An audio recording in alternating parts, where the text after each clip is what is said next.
Find the condition on the real number a, b and c such that the following system of equation, ये हमें एक system of equation दे रखा has a solution. तो ये एक system दे रखा है, तो इसका एक सॉल्यूशन एग्जिस्ट करता है। तो अगर सॉल्यूशन एग्जिस्ट करता है तो इस टाइप के जब ये प्रॉब्लम्स आते हैं सिस्टम ऑफ लीनियर इक्वेशन से, तो हमसे दो तीन चीजें से ही रिलेट करता है कि इसका यूनिक सॉल्यूशन होगा, नो सॉल्यूशन होगा, या इनफाइनाइटली मैनी सॉल्यूशन होंगे। तो हम वहां पर देखते हैं रैंक। ठीक है, तो हम इसका बिना देरी किए ऑगमेंटेड मैट्रिक्स इसका लिख लेते हैं। तो इसका ऑगमेंटेड मैट्रिक्स होगा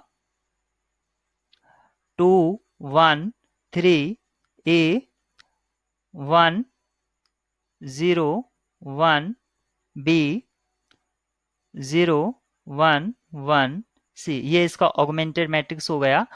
और इसका हमें रैंक चेक करना है। तो ऑगमेंटेड मैट्रिक्स को मैं रो रिड्यूस करा दूंगा।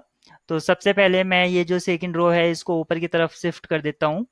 तो 1 0 1 B और ये हो जाएगा 2 1 3 A और 0 1 1 C। अब मैं इसको 2 से मल्टीप्लाई कराऊंगा फर्स्ट रो को और सब्ट्रैक्ट करा दूंगा सेकंड से। तो मुझे जो इक्विवेलेंट मैट्रिक्स मिलेगा वो मुझको मिलेगा 1। फर्स्ट रो में कोई चेंजेस नहीं, यहाँ पर मुझको 0 मिलेगा, यहाँ पर 1, यहाँ पर 1, यहाँ पर A-2B और लास्ट में सेम 1 1 C। ये मुझको मिला इस तरह से।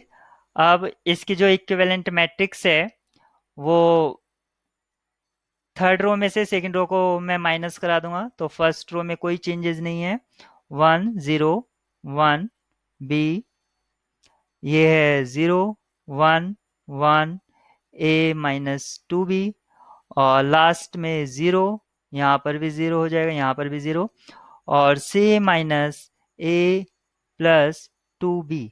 ये मेरी लास्ट की मेरा इक्विवेलेंट मैट्रिक्स आ गया है।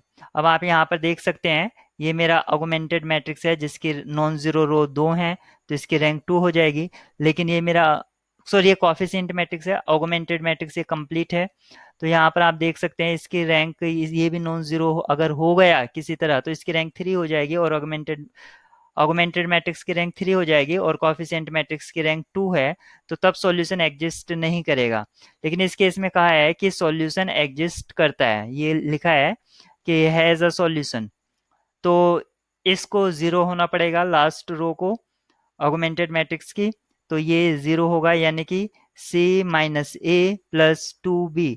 अगर ये 0 हो जाता है तो इसकी रैंक भी 2 हो जाएगी और फिर इसकी रैंक भी 2 हो जाएगी। तो हमसे जो कंडीशन पूछी गई थी फाइंड द कंडीशन, वो कंडीशन यही है, यानी कि -A+2B+C। या आप ऐसे लिख सकते हैं या इसको आप ऐसे लिख सकते हैं।